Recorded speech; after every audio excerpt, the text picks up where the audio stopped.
ഒരാൾ തന്റെ മഴുവിൽ വെള്ളി പൂശുകയും ദിവസവും കാട്ടിൽ കഠിനമായി പരിശീലിക്കുകയും ചെയ്യുന്നു. അമാനുഷിക ശക്തിയുള്ള വാമ്പയറുകളെ നേരിടാൻ വേണ്ടിയാണ് അയാൾ ഈ തയ്യാറെടുപ്പുകൾ നടത്തുന്നത്. ഇരുട്ടിൽ എങ്ങനെ പോരാടണമെന്ന് എത്രയും പെട്ടെന്ന് പഠിക്കണമെന്ന് അയാൾക്ക് അറിയാമായിരുന്നു. ഓരോ പരിശീലന സെഷനിലും മാസ്റ്റർ അയാളെ ക്രൂരമായി മർദ്ദിച്ചു. പക്ഷേ അയാൾ ഒരിക്കലും പിന്മാറുന്നതിനെക്കുറിച്ച് ചിന്തിച്ചില്ല. കാരണം കുട്ടിക്കാലത്ത് ഈ രാക്ഷസന്മാരാണ് തന്റെ കുടുംബത്തെ മുഴുവൻ കൊന്നത്. ഭാഗ്യവശാൽ അയാൾ ഒരു വാമ്പയർ വേട്ടക്കാരനായ ഹെൻറിയെ കണ്ടുമുട്ടി. ഒരു പോരാളിയായി വളരാൻ ഹെൻറി അയാളെ ഒരു പരിശീലന ദൗത്യത്തിനായി പുതിയൊരു പട്ടണത്തിലേക്ക് അയച്ചു. അയാൾ അവിടെ ഒരു കടയിൽ ജോലി കണ്ടെത്തുകയും രാത്രിയിൽ ഹെൻറി നൽകിയ സൂചനകൾ ഉപയോഗിച്ച് പട്ടണത്തിൽ ഒളിച്ചിരിക്കുന്ന വാമ്പയറുകളെ വേട്ടയാടുകയും ചെയ്തു.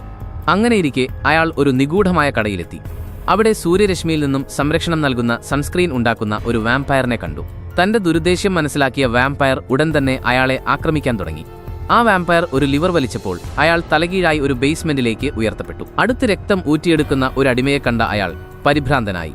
ഉടൻ തന്നെ രക്ഷപ്പെടാൻ ശ്രമിച്ചു. വാമ്പയർ മഴു തട്ടിമാറ്റുകയും ഒരു റേസർ പുറത്തെടുക്കുകയും ചെയ്തു. വാമ്പയർ അടുത്ത നീക്കം നടത്തുന്നതിന് തൊട്ടുമുമ്പ് തറയിൽ വീണുകിടന്ന കഠാര കടിച്ചുപിടിച്ച് ഞൊടിയിടയിൽ അയാൾ അതിന്റെ കഴുത്ത് മുറിച്ചു. അയാൾ വേഗം കയറുകൾ മുറിച്ചു. മഴു എടുത്ത് തന്റെ ആദ്യത്തെ രാക്ഷസനെ കൊന്നു. ശത്രുവിനെ കുഴിച്ചിട്ട ശേഷം അയാൾ ശാന്തനായി. തന്റെ വേട്ടയാടൽ യാത്ര തുടങ്ങിയിട്ടേയുള്ളൂ എന്ന് അയാൾക്കറിയാമായിരുന്നു. അധികം വൈകാതെ അയാൾ അദൃശ്യനായ ഒരു വാമ്പയറിനെ നേരിട്ടു. എന്നാൽ തന്റെ മികച്ച പോരാട്ട വൈദഗ്ധ്യം കൊണ്ട് അയാൾ അവനെ പരാജയപ്പെടുത്തി. 6 മാസത്തിനു ശേഷം അയാൾ നിരവധി വാമ്പയറുകളെ കൊന്നൊടുക്കി. ഇനി തന്റെ കുടുംബത്തിന്റെ പ്രതികാരം ചെയ്യാൻ സമയമായി.